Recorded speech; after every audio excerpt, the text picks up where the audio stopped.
Brother Thomas started back over in Genesis chapter 1, verse 1, but I'm not going to go that far back. He got through verse 4 and 5 last week, and he gave you his feelings on creation.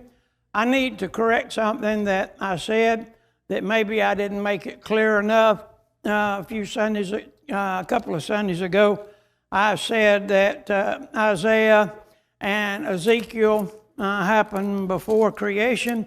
Let me restate that. I think that those verses in Ezekiel and Isaiah 14 and Ezekiel 28 actually happened between 1 and 2 and what I would call recreation. But a lot of people believe that, some don't, and that's okay.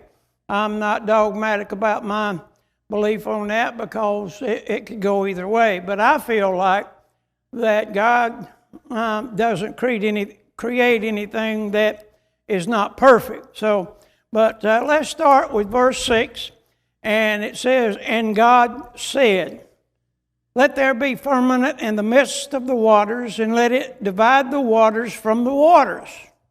And God made firmament and divided waters which were under the firmament from the waters which were above the firmament, and it was so. And God called the firmament heaven, and in the evening and the morning was the second day. And God said, let the waters under the heaven be gathered together in one place, and let it dry land appear. And it was so. And God called the dry land earth, and the gathering together of the waters called seas. And God saw that it was good. And God said, let the earth bring forth grass and herb, yielding seed and fruit. The fruit tree yielding fruit after its kind, and the seed is also in itself upon the earth, and it was so. And therefore brought forth grass and herb and yielding seed, and after his kind, and the tree yielding fruit, who was seed itself after his kind. And God saw that it was good, and the evening and the morning was the third day." Now, we look at this, and I want to just mention something on verses 3 and 4. I have 5. And Brother Thomas did very well in teaching physics last Sunday morning. And I don't understand all the slits and the wavelengths and all that. But Brother Thomas did a good job explaining. But there's one thing that you can't do, that I've looked and looked and looked. What is light? Anybody? I know Brother Thomas had 3 people last week, so are we going to have any more input this week? What is light?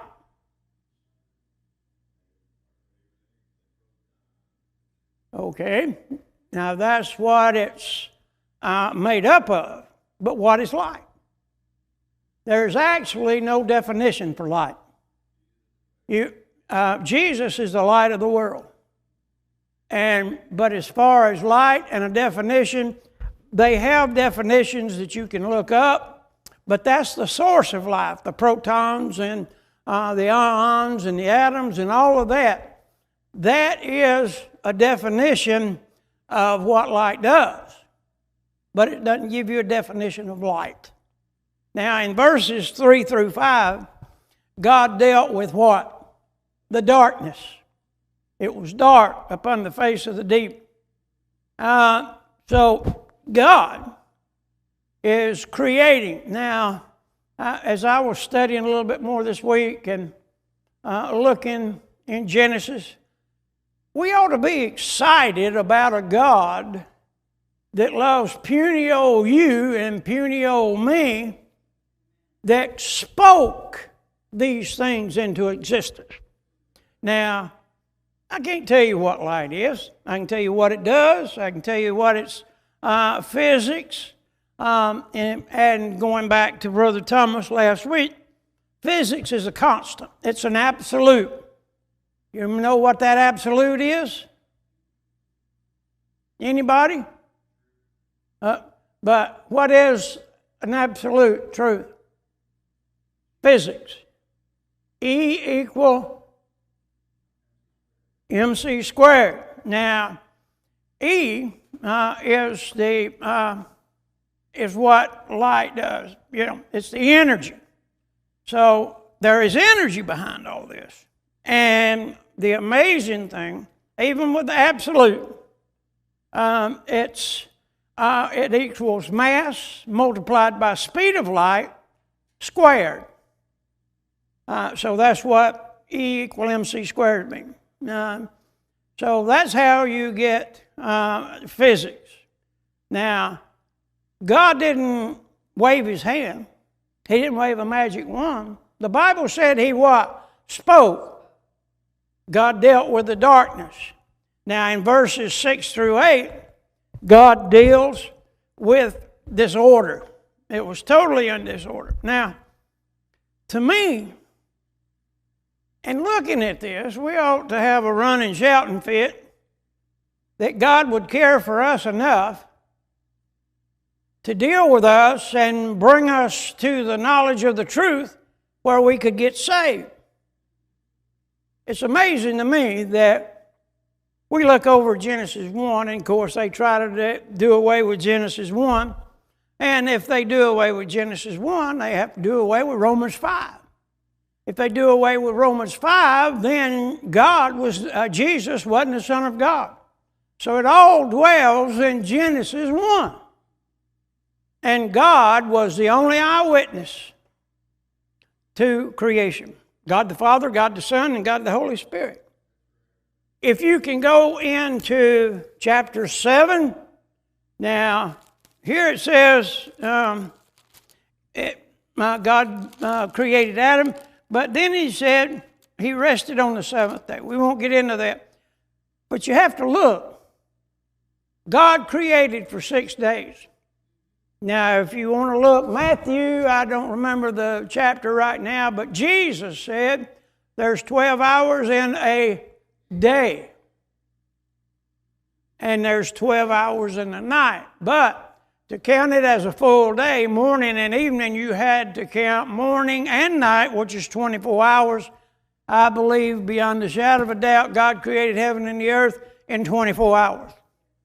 Now, the work that God did on the second day was absolutely astounding, just like it was on the first day. It's astounding. Now, it amazes me. And it began with what? He raised the clouds. He had the firmament in the air. Then he separated the water on the earth and in the firmament. Now, in terms of, now listen to this, catch this, and this is mechanical engineering. The amount of vapor continually suspended in the air above us. That's the clouds. Now think about this. Above us, there's a total of 54,460 billion tons. Is that a little bit of weight? And God's holding it up by His will. And He's just saying, let's take that 54 tons to 460 billion tons, and I'm going to raise it above the earth in the firmament in what He called heaven. Now, think about how much weight that is. Now, water is 773 times the weight of air. So you got water, and you got air. Now you multiply the weight of this air 773 times, and that's what you got in water. Now it takes an infinite God to hold that in the air. And it should give us some kind of an idea what it takes for God to hold the water on the earth and hold the water in the air. It's amazing to me because man hadn't figured out how to do that yet. I believe that they say that the amount of precipitation that falls annually, if it falls at one time. Now remember the flood. God created these waters in the heaven before we ever knew about Noah. But if you think about it, there's 186,000 cubic inches of water that falls annually. If it fell at one time, it would be equal to 3 feet deep the world over. So if God decides to make it, now we look at this and it said God said, right? God said.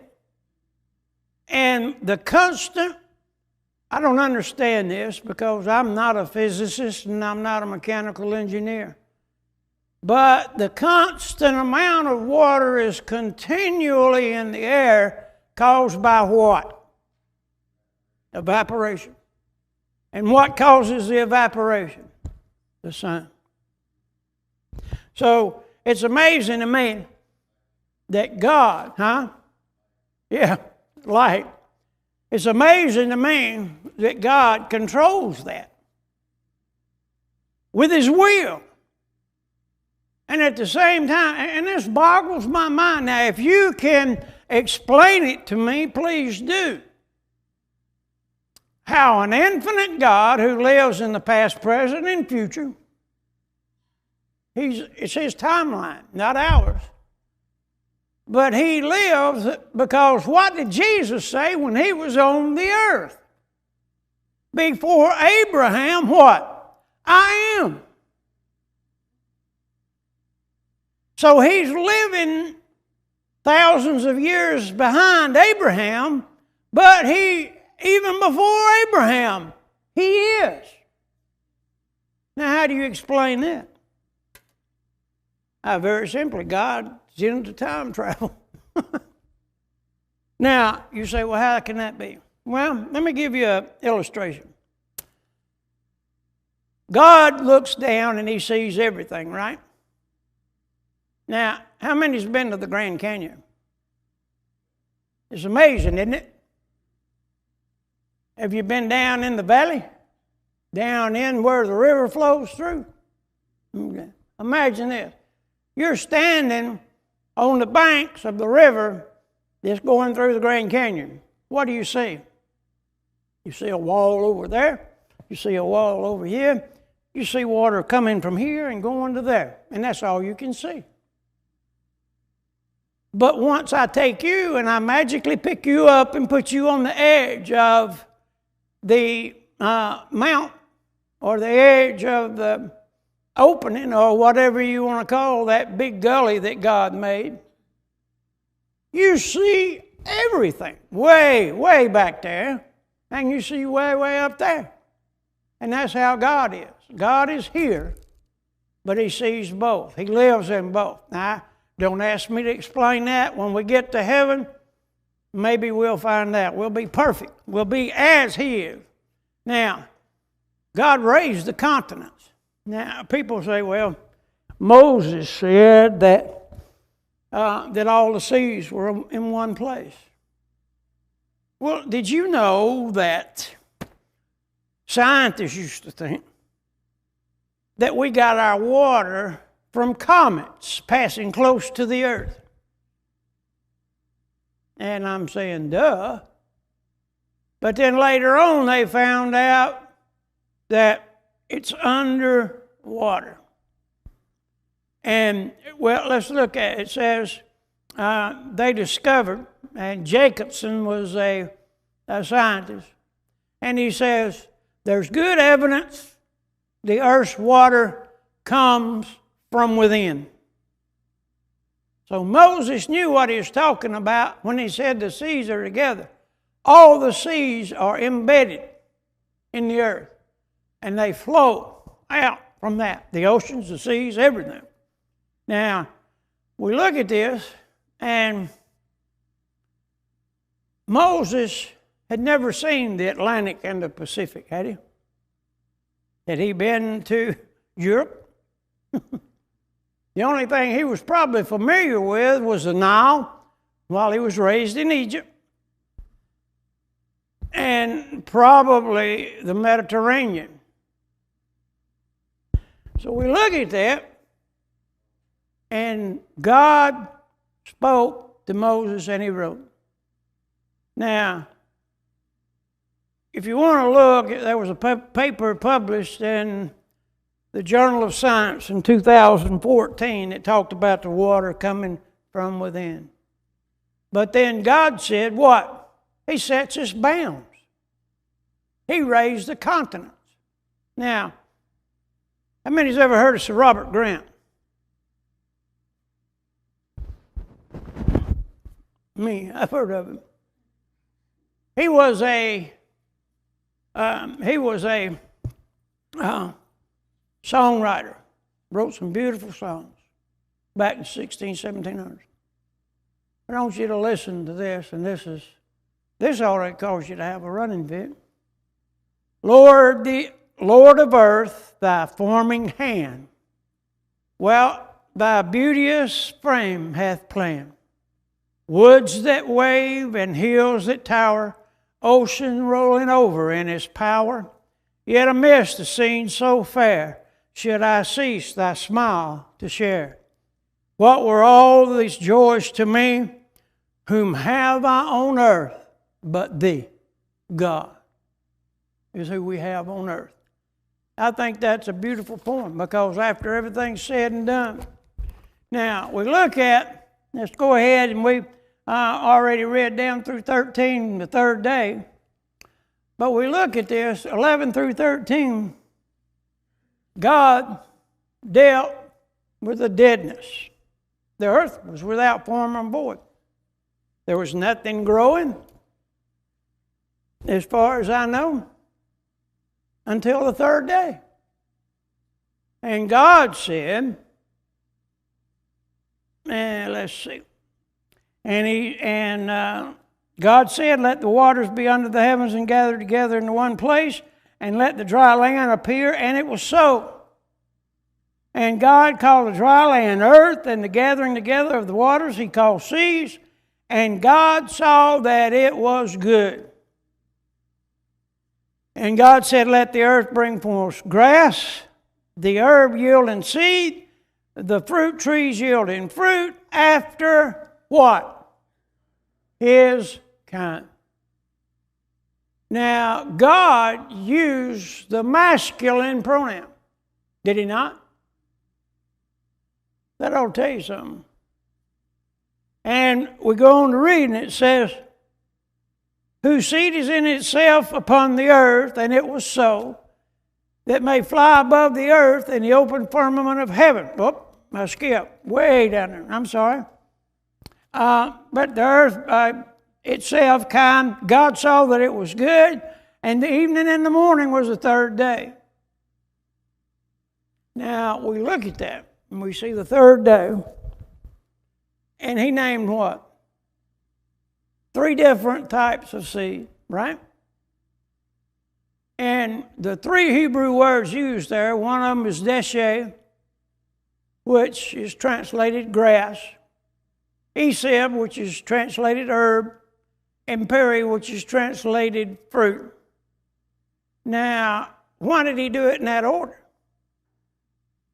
Because modern man, as smart as they are, they actually separate the seeds into 3 different categories.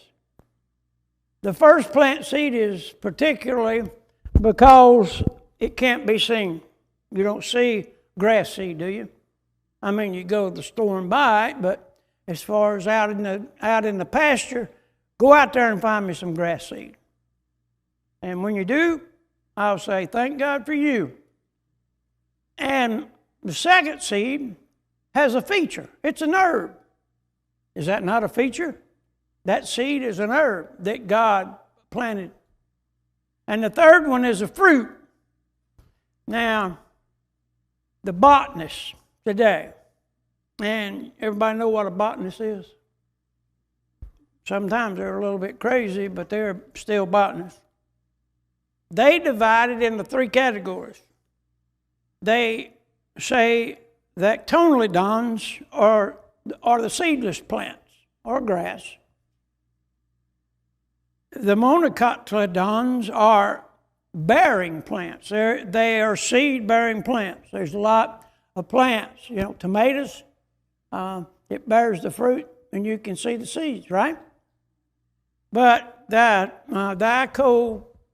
dicotyledons are fruit-bearing plants.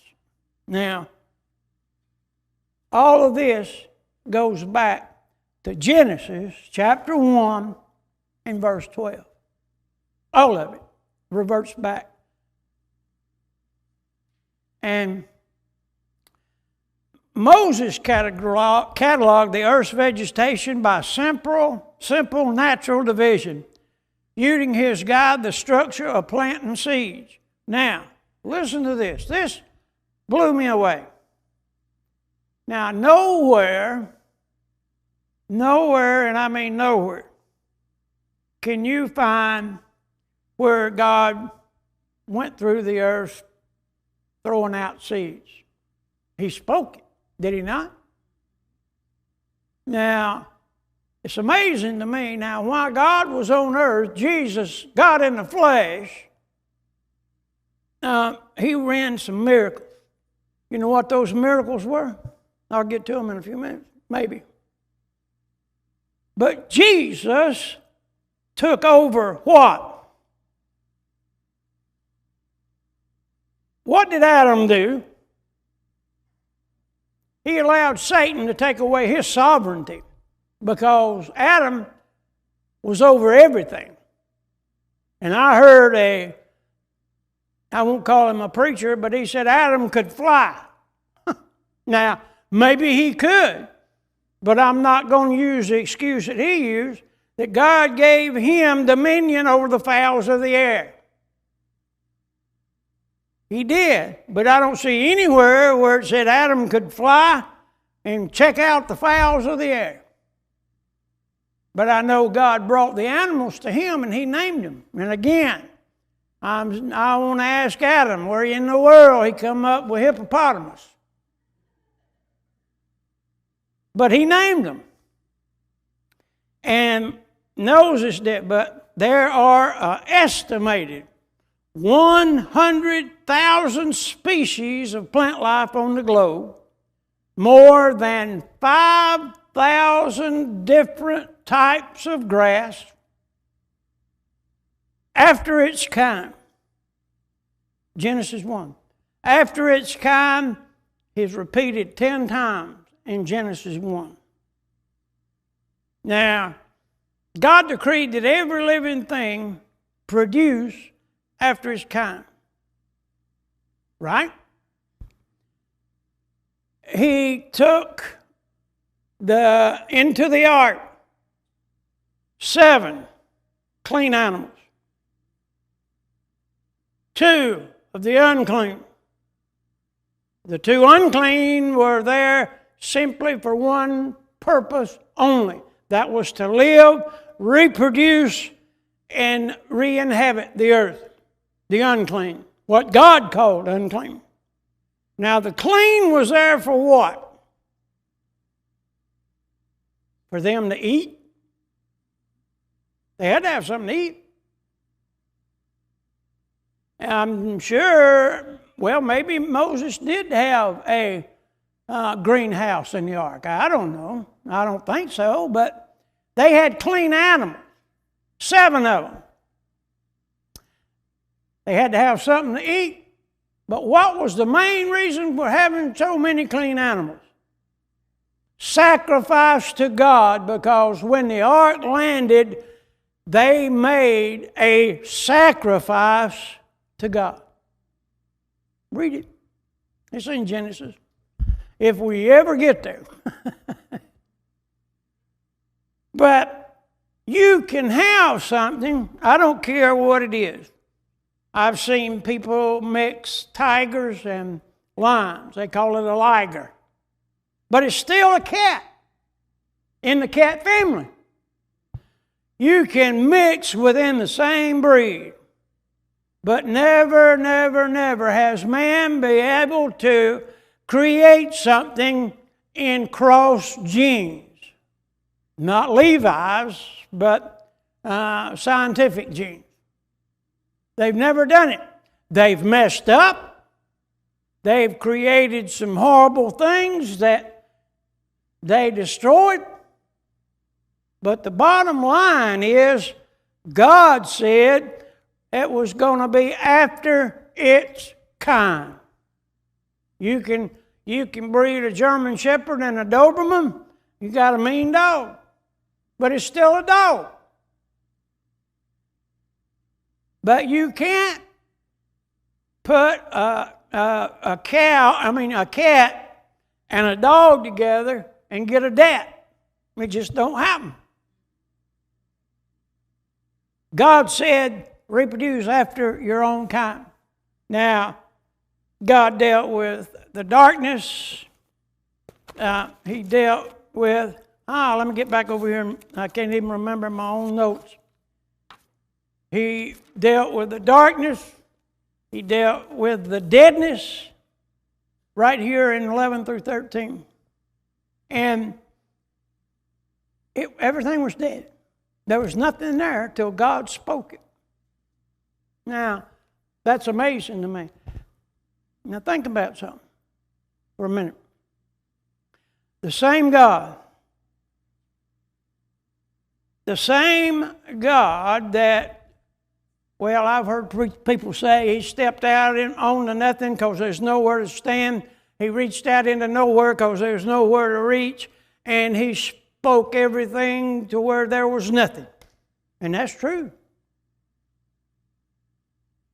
But think about it. God centers the Bible around redemption. Like I said, what was it, a couple of weeks ago? The Bible is not a handbook on creation. The Bible is a handbook on redemption.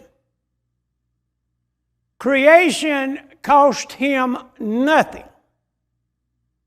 Redemption cost him everything. Now, if it doesn't amaze you that God can speak everything into existence and take man and make him out of dust, it's amazing to me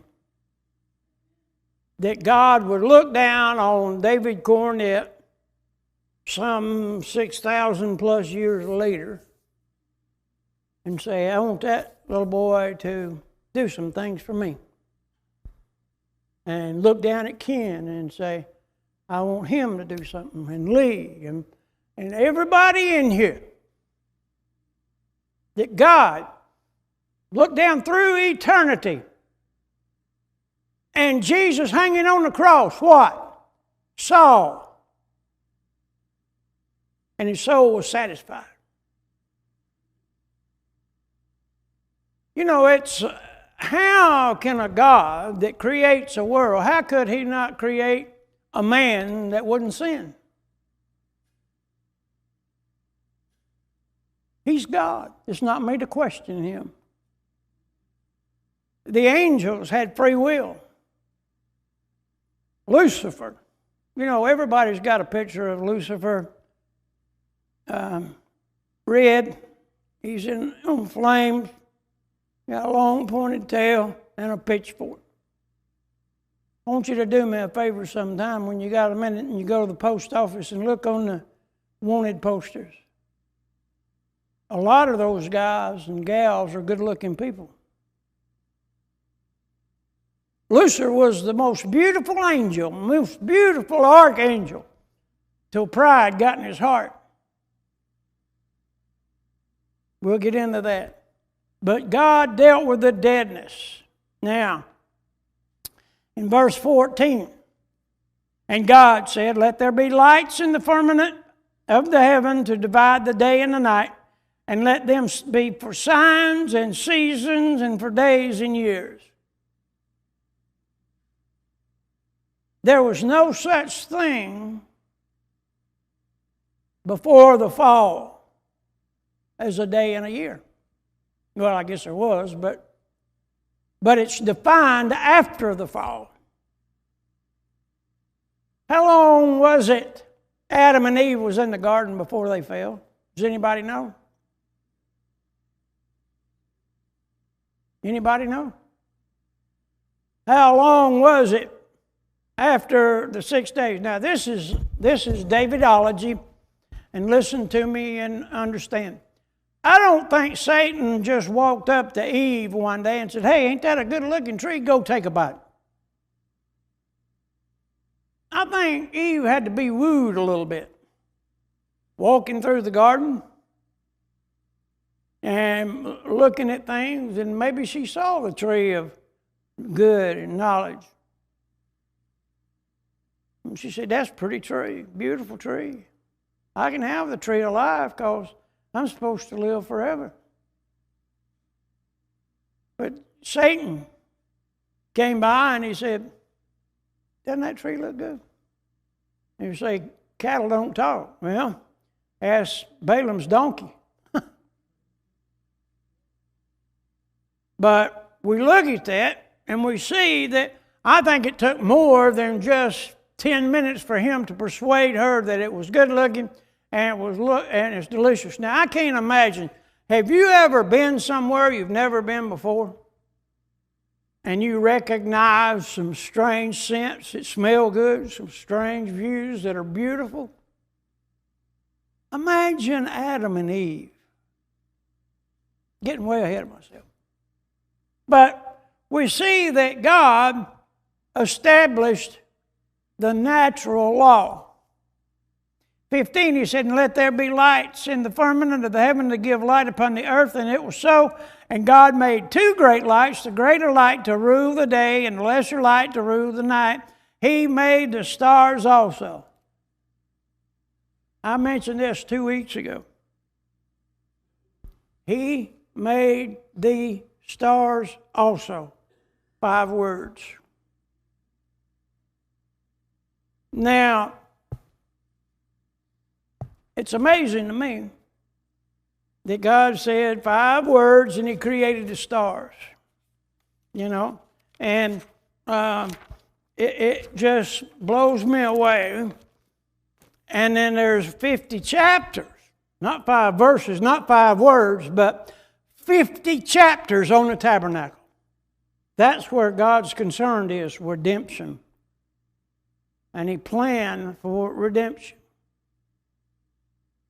So, Moses had never seen anything but the sun in the day and the moon at night. But if you walk outside and look at it and look at night, what looks bigger to you? The moon, and then look at the daytime, the sun. The sun is bigger, but the moon appears bigger.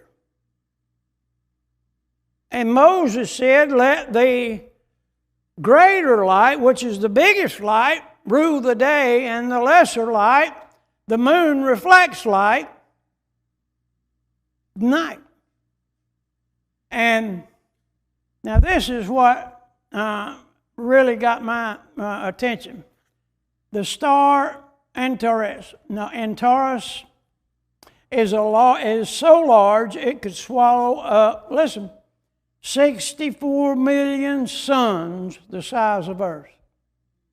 One star.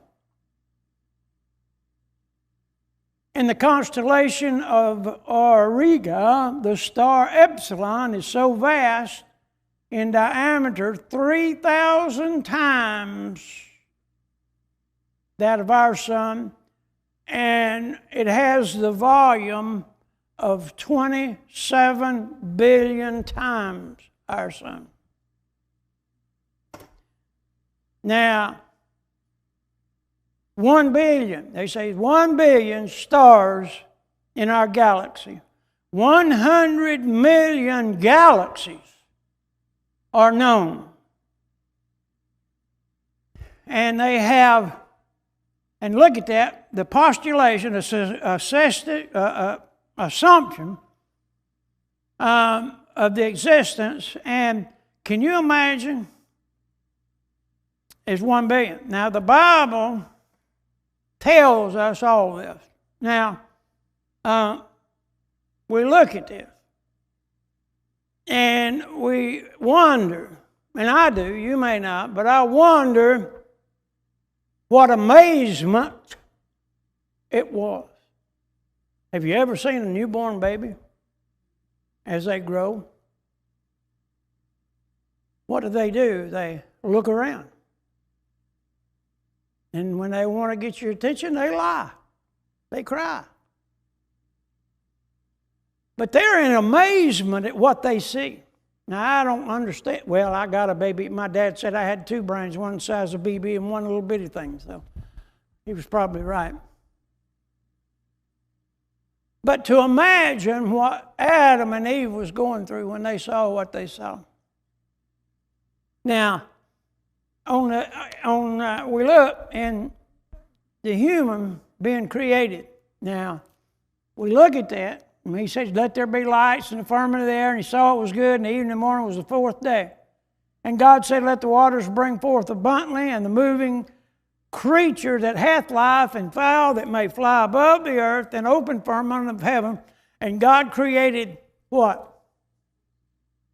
Great whales. Now, why would it say great whales? And every living creature, and moveth, and waters brought forth abundantly after their kind, every winged fowl after his kind, and God saw that it was good. And God blessed them, saying, be fruitful and multiply, and fill the waters and the seas. Let the fowl multiply in the earth. And the evening and the morning was the 5th day. Now, God created man. And God did it on the 5th day. Now, what was he doing? On the 5th day, God was preparing the domain for Adam. Adam had to have something. God didn't just want to create Adam and let him sit in the corner over there and do nothing and everything take care of itself. People have the wrong misconception of Adam and Eve. God expected Adam to work. You say, huh? He told Adam to tend to the garden. Now, I would say tending meant that when the fruit was ripe, he'd pick it.